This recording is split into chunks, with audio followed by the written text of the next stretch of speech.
नमस्कार, मैं हूं निशा। आप देख रहे हैं देश न्यूज का खास कार्यक्रम प्रेस वार्ता।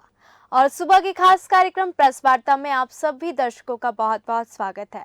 इस खास कार्यक्रम में हम आपको बताते हैं कि ऐसी कौन सी खबरें हैं, ऐसी कौन सी खबरें हैं जो सुर्खियों में हैं, ऐसी कौन सी खबरें हैं जो हेडलाइन में हैं और ऐसी कौन सी खबरें हैं जो ट्रेंड कर रही है।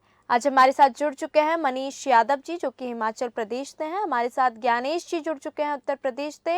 हमारे साथ सुनीता जी जुड़ चुकी हैं उत्तराखंड से। और हमारे साथ जुड़ चुकी हैं खुशबू जी छत्तीसगढ़ से। आप सभी का बहुत बहुत स्वागत है प्रेस वार्ता में। और ये सभी तमाम बड़ी खबर, तमाम बड़ी अपडेट आप तक पहुंचाएंगे। हम सीधे चलेंगे छत्तीसगढ़ की ओर। खुशबू जी, छत्तीसगढ़ से तमाम बड़ी खबरें, तमाम बड़ी अपडेट, तमाम जानकारी हमारे दर्शकों को दें।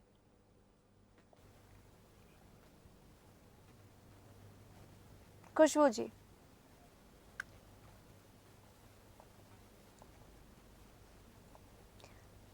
हम उत्तराखंड की ओर चलेंगे। हमारे साथ सुनीता जी जुड़ी हैं उत्तराखंड से। सुनीता जी, उत्तराखंड की तमाम अपडेट, तमाम बड़ी खबर और ऐसी कौन सी खबर है जो सुर्खियों में और अखबारों में हेडलाइन है, हमारे दर्शकों को बताएं। जी निशा जी, बताना चाहूंगी उत्तराखंड में पहली बार 0 से 17 साल तक के बच्चों का मानसिक रोग का सर्वे होगा। उसकी शुरुआत आज से ही शुक्रवार से की जाएगी। और बताना चाहूंगी कि जैसे आजकल जो बच्चे हैं वो ऑनलाइन गेमिंग की वजह से मानसिक रोग का जो शिकार बढ़ रहे हैं और ये सभी बच्चों में समस्या आ रही है। इसलिए उत्तराखंड के जो प्रधानमंत्री हैं, सीएम हैं, उन्होंने आदेश दिए हैं, हाई कोर्ट ने भी आदेश दिए हैं कि जो स्वास्थ्य विभाग है, उन्होंने कहा है कि जो उत्तराखंड में बच्चे हैं उनका 0 से लेकर 17 साल तक के जो बच्चे हैं उनका मानसिक सर्वे होगा। और जो उत्तराखंड है वो राष्ट्रीय स्तर पर एक मॉडल बनेगा कि उन्होंने जो 0 से 17 साल के बच्चे हैं, जो हमारा यूथ है, उनको मानसिक रोग की बीमारियों से वो बचे और ताकि जो हमारा यूथ है वो स्वस्थ रहे। वहीं मैं बताना चाहूंगी उत्तराखंड में 12वीं पास युवाओं के लिए भर्ती निकली है। जी जी, आवेदन शुरू हो चुके हैं। बिल्कुल। सभी युवा अपने जो भी जॉब की तलाश में है वो फॉर्म भर सकते हैं। वही मौसम की बात करते हैं। चार धाम समेत जो ऊंचाई वाले इलाके जहाँ पे बर्फबारी हुई थी, उसका जो असर है वो नीचे इलाकों में पड़ रहा है। और शीतल लहरें चलने से सुबह शाम की जो है वो ठंड बढ़ चुकी है। वैसे जो 18 दिसंबर है, 18 दिसंबर तक जो मौसम है वो शुष्क रहेगा। कोहरा पड़ने की वजह से सुबह शाम थोड़ी बहुत दिक्कत आ सकती है लोगों को। उसके लिए भी प्रशासन ने यहाँ पे अलाव की व्यवस्था कर रखी है ताकि लोगों को दिक्कत ना आए और जो पर्यटक आते हैं उनको भी राहत मिले इस चीज के लिए। वहीं धामी सरकार ने 11 नेताओं को दायित्वों की सौगात दी है। भाजपा नेताओं ने अधिकारियों की 11 लोगों की सूची जारी की है और ये तीसरी सूची है। इससे पहले दूसरी सूची भी 10 लोगों की दी थी। जी निशा जी। हाँ जी, बिल्कुल। उत्तर प्रदेश से हमारे साथ जुड़े हैं ज्ञानेश जी। ज्ञानेश जी, उत्तर प्रदेश की तमाम बड़ी अपडेट, तमाम बड़ी जानकारी और तमाम बड़ी खबरें हमारे दर्शकों को बताएं। सुनीता जी, सबसे पहले हम उत्तर प्रदेश में बात करेंगे मौसम विभाग की कि मौसम का क्या टेम्परेचर है और क्या रुख है। जी तो कहीं न कहीं बता दूं कि जो मौसम का कल की रात से जो है वो उसका टेम्परेचर बढ़ चुका और रात में जो पारा है उसका कहीं न कहीं 8 डिग्री सेल्सियस जा रहा है। जी क्योंकि रात में जब आप निकलेंगे सुनीता जी तो कहीं न कहीं जो है ठंड है, गलन बढ़ चुकी है। और बता दूं अभी देखिए 9 बजने को है, इस समय भी गलन के साथ में हवाएँ चल रही हैं। जी तो जी इसको लेकर जो है जो लोग अगर हम देखें नवंबर और दिसंबर में तो ये सबसे ज़्यादा दिन ठंडा हम मान सकते हैं। क्योंकि अभी तक जो हुआ है साल के तो ये सबसे ज़्यादा ठंडा आज का है। रात में ठंडक बढ़ रही है और दिन में भी हो रही है। लेकिन दिन में चूँकि इसलिए नहीं पता चल पाता है क्योंकि धूप निकलती है। तो धूप के साथ-साथ में सुनीता जी जो है, तो लोगों को जो है वो ठंडक कम पता चलती है। तो इस वजह से जो हमारा आम नागरिक है, वो कहीं न कहीं स्वास्थ्य को लेकर सावधानी रखे और जो ठंडक पड़ रही है उससे बचने के लिए जो शासन प्रशासन ने जो सुविधाएँ दी है, उसको कहीं न कहीं अलाव की व्यवस्था अभी राजधानी में नहीं देखने को मिल रही। लेकिन हाँ, इसकी तैयारियाँ ज़रूर हो रही हैं। हम बता दें सुनीता जी जो बाहर के क्षेत्र से ज़िलों से आते हैं राजधानी में रात में कहीं न कहीं उनको रात गुज़ारनी पड़ती है। जी जब जी यातायात नहीं मिल पाती हैं सवारियाँ तो उनको कहीं पॉलिटेक्निक चौराहे पे हो, ऐशबाग में है, कानपुर रोड पे तो उनको रुकना पड़ता है। उसके लिए जो है सरकार लगातार टेंट की व्यवस्था करती है और रज़ाई और गद्दा की व्यवस्था करती है ताकि उनको ठंड से बचाया जा सके। तो इसको लेकर शासन प्रशासन जो है वो काम कर रहा है। तो ठंडक इस तरीके का जो है वो पूरी तरीके से राजधानी में जो है बढ़ चुका है। अगर हम बात करेंगे ग्रामीण क्षेत्रों में तो कहीं न कहीं शहरों से जो है उसका पारा जो है वो ग्रामीण क्षेत्र में ज़्यादा है सुनीता जी। जी, जी। तो इससे भी जो ग्रामीण क्षेत्र के लोग हैं वो अपना अलाव जलाते हैं, आग जलाकर उससे काम चला रहे हैं। तो ठंड से बचने के लिए सरकार अब व्यवस्थाएँ कर रही है। साथ ही हम बात करेंगे सुनीता जी सबसे पहले कि कल की एक बड़ी घटना है जो इंदिरा नगर के सेक्टर 25 में एक पिस्टल रास्ते में मिली है और उस पिस्टल को जब एसओ गाजीपुर से बात की गई तो उन्होंने बताया कि पिस्टल रास्ते में पड़ी है, इसको हमने ले लिया है, सुरक्षित रख दिया और इसकी जानकारी की जा रही है कि आखिर में ये पिस्टल किसकी है, ये पिस्टल यहाँ पर कैसे आई है। जो वहाँ पर कैमरे लगे हैं घरों में आस-पास, उनको खंगाला जा रहा है कि पिस्टल कहाँ से बरामद हुई। क्योंकि लोगों को अचानक हड़कंप मच गया कि ये पिस्टल है, किसकी गवर्नमेंट की है, किसी प्राइवेट व्यक्ति की है। तो कहीं न कहीं इसकी भी छानबीन की जा रही है, सुनीता जी। अच्छा तीसरी बात करेंगे हम सबसे बड़ी बात ये करेंगे कि सरकारी सुविधाओं को लेकर अगर हम उत्तर प्रदेश में बात करें तो लगातार जो योगी सरकार सतर्क जी, है जी। वो अधिकारियों को चेतावनी देती रहती है, चाहे वो स्वास्थ्य विभाग हो, चाहे शिक्षा विभाग हो, चाहे कोई भी परिवहन विभाग हो। तो इसको जी। लेकर कल जब हमने बहुत से हॉस्पिटल ऐसे हैं जिनमें हमने बातचीत भी की तो उसमें देखा कि जो आम नागरिक है, जो आम पेशेंट है, जो प्राइवेट हॉस्पिटलों में अपने स्वास्थ्य को नहीं दिखा सकता है, परेशानी है। तो गवर्नमेंट की व्यवस्था है वो कहीं न कहीं गवर्नमेंट उनको बजट तो ज़रूर देता है हर साल कम से कम 950 करोड़ रुपए का बजट देती है, जी, लेकिन वो जी, बजट जी। सिर्फ़ कागज़ों में रहता है। जो आम आदमी है, जो आम पीड़ित है, जो दूसरे जिलों से राजधानी पहुँचता है, चाहे वो राम मनोहर लोहिया की हम बात करें, चाहे वो केजीएमयू की बात करें और चाहे एसजीपीजीआई की बात करें, वहाँ पर जो पेशेंट बाहर से आता है उसको चाहे सिरिंज हो लेना हो, चाहे दस्ताने लेना हो, चाहे दवाई लेना हो, वो बाहर से खरीदना पड़ता है। आपको बता दूँ कि ये उत्तर प्रदेश के जो स्वास्थ्य मंत्री ब्रजेश पाठक वो लगातार कहते हैं, हालाँकि वो कार्रवाई भी करते हैं, उनकी जानकारी में आता है, लेकिन जो डॉक्टर है, जो स्टाफ है, वो सुधरने का नाम नहीं लेता है। कहीं न कहीं वो भ्रष्टाचार पे पूरा पलीता लगाने का काम करता है, क्योंकि वो समय से हॉस्पिटल नहीं आते हैं। जी, काफ़ी आप जी। देखेंगे कि काफ़ी लंबी लाइनें लगी रहती हैं। आपको बता दूँ कि देखिए ₹1 का पर्चा था, वो ₹100 का पर्चा हो गया। जी, जी। सीधा 99 गुना हो गया है, लेकिन उसका असर दवाओं पे फिर भी बाहर से खरीदनी पड़ती हैं। चाहे वो मेडिसिन हो, आप देखेंगे कि प्रधानमंत्री जो जनधन दवाएँ हैं, मेडिकल स्टोर हैं, उस पर आप जाएँगे तो दवाएँ ही नहीं मिलती हैं। तो एक जी, बड़ी बिल्कुल। समस्या ये है। दूसरी चीज़ दूर से पेशेंट आने के बावजूद जब वो जाँच कराने के लिए जाता है, तो कहीं न कहीं उससे भी पैसा वसूला जाता है। बिल्कुल, बिल्कुल। तो इस तरीके इन हॉस्पिटलों पर जो योगी सरकार है, अपना डंडा चलाती है, लेकिन कहीं न कहीं जो अधिकारी हैं, वहाँ के कर्मचारी हैं, वो बिल्कुल ध्यान नहीं देते, नदारद भी रहते हैं। आपको बता दूँ घटना कि आप कभी भी जाएँगे तो आपको ऐसे-ऐसे जगह है जैसे एक्स-रे आपको कराना है, तो वहाँ पे उनका साफ तरीके से कहना है कि आप डेट दे देंगे, आप इस डेट के बाद आइए और आपको 1 दिन में हम 7 ही मरीज़ देखेंगे, 8 मरीज़ देंगे और मौके पर कभी भी स्टाफ जल्दी नहीं मिलता है। जी, जी, तो जी। ये जो समस्याएँ हैं किसी भी सरकारी हॉस्पिटल की, तो ये जो है बड़ा दुर्भाग्यपूर्ण है कि कोई भी सरकार आ जाए, सरकार तो कोशिश करती है लेकिन कहीं न कहीं क्या कमी रह जाती है आखिर में कि क्या ये लगता है कि हमें सरकारी नौकरी मिल गई है, इस वजह से सिर्फ़ हमें सरकारी नौकरी खानापूर्ति करनी है और जो हमें अपने प्राइवेट हॉस्पिटल चलाने हैं। तो ऐसे बहुत से डॉक्टर भी हैं सुनीता राजधानी लखनऊ में, आस-पास में जो गवर्नमेंट की नौकरी जो ज़रूर कर रहे हैं, वहाँ से मोटा वेतन उठा रहे हैं, लेकिन वो अपने हॉस्पिटल में बैठे मिलते हैं। बिल्कुल। वो प्राइवेट अपने नर्सिंग होम चलाते हैं, उनसे जो है काला धन वसूला जाता है। सुनीता जी बता दूँ कि जो पहले ईश्वर जो गरीब आदमी कहता था कि भगवान जो डॉक्टर है वो ईश्वर का दूसरा रूप, जी, लेकिन जी। आज के समय में आप देख सकते हैं कि यमराज का ये दूसरा रूप है, जी, जो जी। कि पैसों की वजह से डॉक्टर जो है मरीज को किस हद तक ले जाते हैं, कितनी जाँचें कराते हैं, कहीं न कहीं ये इस समय बड़ी स्थिति खराब है। तो बिल्कुल, कहीं न कहीं बिल्कुल। सरकार को इस पे और ध्यान देने की ज़रूरत है। योगी हालाँकि हमारे जो मुख्यमंत्री हैं, अगर उनकी जानकारी में कोई भी मामला आता है तो वो बख्शते नहीं हैं और सीधे उस पर कार्रवाई होती है। लेकिन आखिर वो किस एक-एक व्यक्ति पे नज़र नहीं रख सकते हैं। तो जी, इस पे जो बिल्कुल। स्वास्थ्य मंत्री हों, चाहे शिक्षा मंत्री हों, चाहे परिवहन विभाग हो, कोई भी विभाग, चाहे हम बता दें कि आपको ऐसे विभाग हैं, आईटीआई कर्मचारी हैं, जो सिर्फ़ उच्च अधिकारी हैं, सिर्फ़ कार्रवाई नहीं करते, तो ऐसे बहुत सारे विभाग हम आपको गिना सकते हैं, जिससे सिर्फ़ सरकार का धन जो है वो लाभ उठाते हैं, पैसा लेते हैं, लेकिन कार्रवाई के नाम पे सिर्फ़ ज़ीरो, चाहे वो जाँच हो, चाहे वो किसी व्यक्ति पर कार्रवाई करना हो। तो इस बिल्कुल। तरीके से यूपी सरकार में अभी मुझे लग रहा है अभी काफ़ी वक़्त लग जाएगा इसको सुधारने में। जी, जी। तो इस तरीके से जो है पूरा चाहे कोई भी विभाग हो ऐसे काम करता है सुनीता। जी बिल्कुल, हमारे साथ हिमाचल प्रदेश से जुड़े हैं मनीष जी। मनीष जी, हिमाचल प्रदेश की तमाम बड़ी अपडेट, तमाम बड़ी खबर हमारे दर्शकों को बताएँ। बिल्कुल निशा, मैं आज बता दूं आपको कि हिमाचल प्रदेश के जिले के धर्मशाला में एक 12वीं क्लास की छात्रा का शव जो है उसी के कमरे में बरामद हुआ है। जी, साथ ही साथ मैं आपको बता दूं कि धर्मशाला पुलिस ने 2 संदिग्धों को इस मामले में हिरासत में लिया है और पूछताछ जारी है। जानकारी के अनुसार आपको एक बात और भी बता दूं कि लाहौल स्थित की 18 साल की फतेहपुर के नारवलिंगा में पढ़ती थी। जी, 18 जी। साल की छात्रा का शव जो है संदिग्ध हालत में कमरे में पाए जाने से इलाके में हड़कंप मचा है।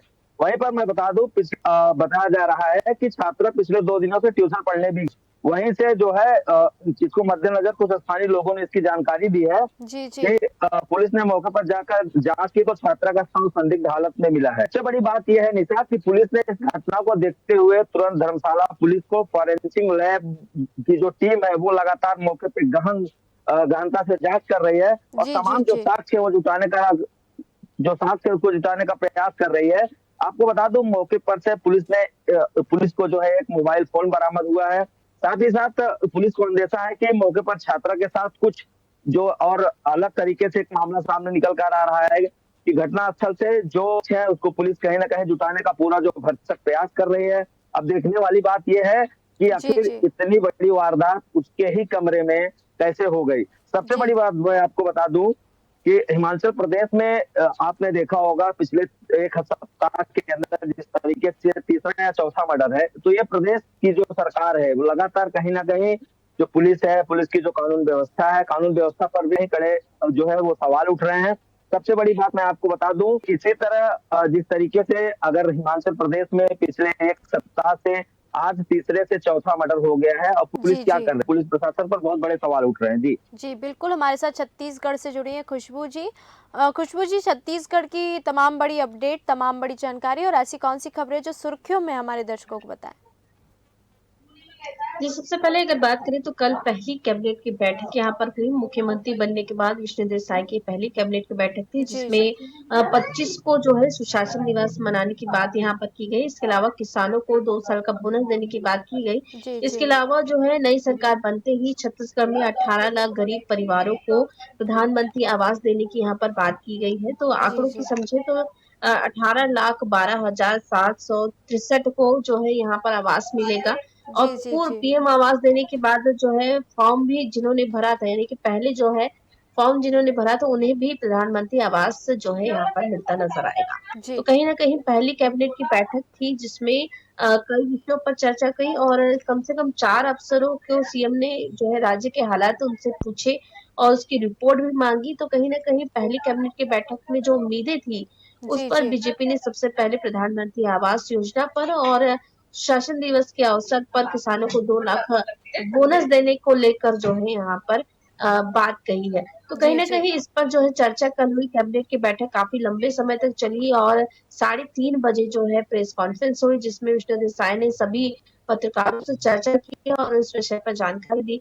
लेकिन यहाँ पर अगर बात करें तो जो 3100 रुपए 21 क्विंटल प्रति एकड़ की जो बात थी वो यहाँ पर जो है बीजेपी ने अपनी पहली कैबिनेट की बैठक में कोई आदेश जारी नहीं बिल्कुल, किया, बिल्कुल। जिसको लेकर कहीं ना कहीं कांग्रेस विपक्ष ने जो है इस पर सवाल खड़े किए। और जो ऋण माफी थी उस पर भी जो है यहाँ पर किसानों ने किसानों को नहीं दिया। उसको लेकर कांग्रेस जो है उन्होंने सीधे तौर पर मुखर होकर प्रेस वार्ता की।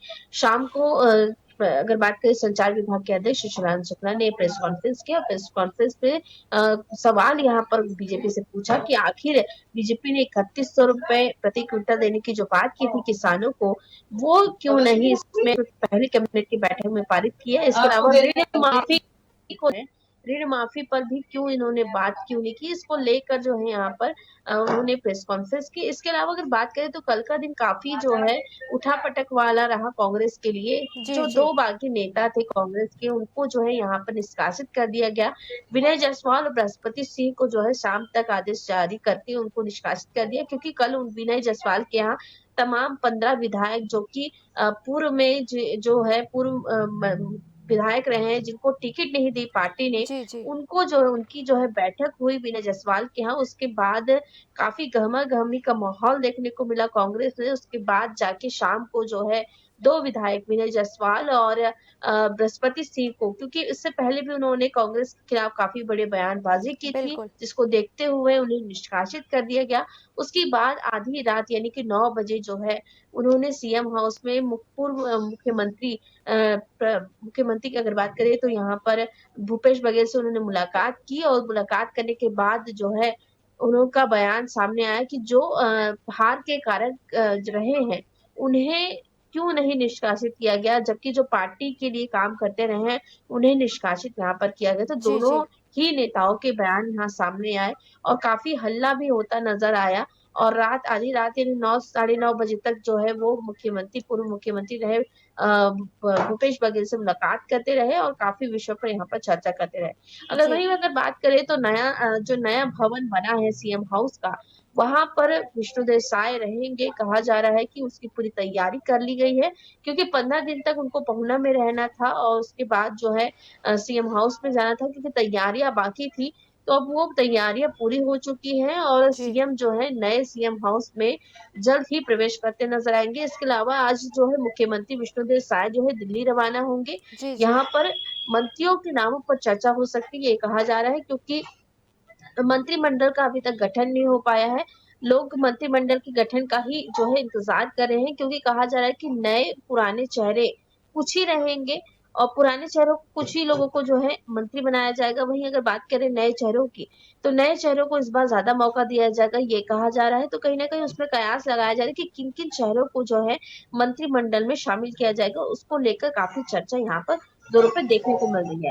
वहीं अगर बात करें तो जिस तरीके से रामचंद्र दास जो कि दक्षिण विधानसभा में कांग्रेस के प्रत्याशी के रूप जी, में जी। लड़े थे और वो एक संत भी हैं, उनका जो है इस्तीफा वो काफ़ी चर्चा में रहा कल और बिल्कुल। उन्होंने जो है छोड़ने की अपनी बात भी कही कि मैं काफ़ी बड़ी हार की वजह से हारा हूँ, जिसकी वजह से मैं पार्टी से निष्कासित होना हूँ और उन्होंने कल जो है अपना त्याग पत्र भी पार्टी को दिया। लेकिन पार्टी का कहना है कि उन्हें मनाने की कोशिश की जाएगी कि वो त्याग पत्र नहीं दें। कई जी, लोग जी। उनसे मिलने भी पहुँचे। अगर बात करें महापौर एजाज ढेबर भी उनसे मिलने पहुँचे।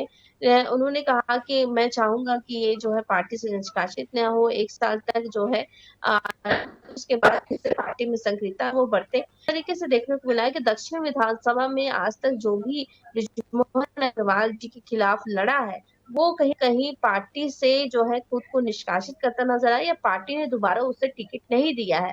तो कहीं न कहीं ये भी कयास लगाया जा रहा है, जिसकी वजह से जो है रामसुंदर दास महंत ने पार्टी छोड़ी है। वहीं अगर बात करें तो क्योंकि कार्यकाल अभी चल रहा है, तो कई विषयों पर भी संसद सत्र जो है अभी चल रहा है, तो वहाँ पर जो सांसद यहाँ डोंगरगढ़ के सांसद उन्होंने जो है अजमेर और स्टॉपेज जो है वंदे भारत ट्रेन का स्टॉपेज डोंगरगढ़ के लिए माना है। इसके अलावा कई भगत की कोठी, बिलासपुर से नागपुर तक संचालित वंदे भारत ट्रेन और पूरी गांधीनगर धाम, पूरी अजमेर के लिए अपनी वैष्णो से उन्होंने जो है मांगा है संतोष पांडे ने कि जो ये जी, जी। रेल चलती है वो उसका स्टॉपेज डोंगरगढ़ में रहे, क्योंकि यात्री काफ़ी जो है डोंगरगढ़ के रहते हैं, जो नहीं जा पाते उन्हें दूसरे स्टेशन से जो है ट्रेन पकड़नी पड़ती है। तो उसको लेकर उन्होंने जो है मंत्री अश्विनी वैष्णव से जो है इसमें स्टॉपेज वहाँ पर रहे, उसको लेकर आग्रह किया है। इसके अलावा कई विषयों पर जो है अगर बात करें तो यहाँ पर धान खरीदी जो है अभी भी जारी है। लेकिन मौसम की मार भी यहाँ पर देखने को मिल रही है। कई जगह काफ़ी ठंड का माहौल भी देखने को मिल रहा है। सबसे ज़्यादा तापमान जो है पेंडा रोड में देखने को मिल रहा है जी, और जी। बिलासपुर में जो है काफ़ी गिरावट देखने को मिल रही है। वहीं रायपुर में सामान्य जो है रात में गिरावट देखने को मिल रही है ठंड की। वहीं अगर दिन की बात करें तो दोपहर में जो है पारा जो है बढ़ा रहता है, गर्मी काफ़ी रहती है। तो उसको लेकर भी जो है यहाँ पर पूरी तरीके से तैयारी यहाँ पर जिला प्रशासन की देखने को मिल रही है और कहीं न कहीं विधायकों की जो बैठक रही है, उसको लेकर भी यहाँ पर चर्चा देखने को मिली है। जी। क्योंकि कांग्रेस की विधायक दल की बैठक हुई थी, बैठक में नेता प्रतिपक्ष का नाम अब तक सामने नहीं आया है।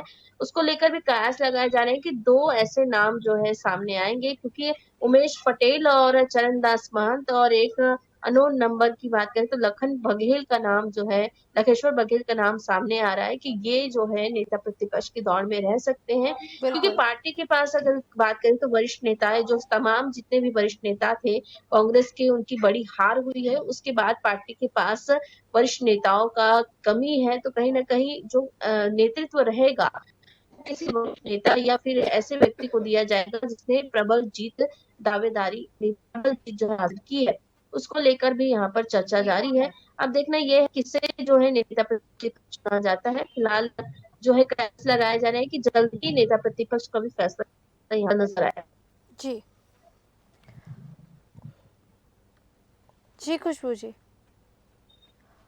हम सीधे चलेंगे उत्तराखंड की ओर। सुनीता जी जुड़िए उत्तराखंड से। सुनीता जी, ऐसी कोई अपडेट जो सोशल मीडिया में ट्रेंड कर रही हो? जी निशा जी, मैं बताना चाहूंगी उत्तराखंड में जो पशुओं के इलाज के लिए एम्बुलेंस सेवा जो है संचालित की गई है, जिससे कि जी पशुओं को बहुत ज्यादा राहत मिली है। हर रोज रोजाना जो एम्बुलेंस के लिए कॉल आते हैं वो 500 तक के कॉल आते हैं, लेकिन अभी भी एम्बुलेंस की कमी है, ताकि सभी पशुओं को जो उपचार मिल सके। तो लोगों को भी बहुत, जो पशुपालक है उनको बहुत ज्यादा राहत मिल रही है, क्योंकि जो घायल पशु है उनको हॉस्पिटल ले जाने में बहुत ज्यादा समय लग जाता था, जिससे पशुओं को बहुत ज्यादा दिक्कत आ जाती थी। तो जो एम्बुलेंस सेवा है उससे जो पशु हैं उनको भी, वो भी ठीक हो रहे हैं, और जो पशुपालक है उनको भी बहुत ज्यादा राहत मिल रही है। वहीं एक खबर नैनीताल से आ रही है कि एक जो कार है वो अनियंत्रित होकर डिवाइडर से टकरा गई है, जी और जो जी एक युवक है उसकी मौके पर ही मौत हो गई है, जबकि 3 लोग घायल हो चुके हैं। जी जी निशा जी, वहीं देहरादून में एक साइबर ठगी का एक आरोपी है जो राजस्थान से, उसे गिरफ्तार किया है। 2 करोड़ की ठगी उसने की है 5 राज्यों में। मतलब यूट्यूब और इंस्टाग्राम लोगों को फॉलो करने का टास्क देता था, और वही पैसा कमाने का लालच देता था, और जी इसी तरह जी से 2 करोड़ से ज्यादा की ठगी की थी। उस आरोपी को राजस्थान से गिरफ्तार कर लिया है। जी जी निशा जी। जी बिल्कुल। आज के खास कार्यक्रम प्रेस वार्ता में हमारे साथ जुड़ी थी खुशबू जी, जो कि छत्तीसगढ़ से हैं। हमारे साथ सुनीता जी जुड़ी थी उत्तराखंड से। हमारे साथ ज्ञानेश जी थे, उत्तर प्रदेश से।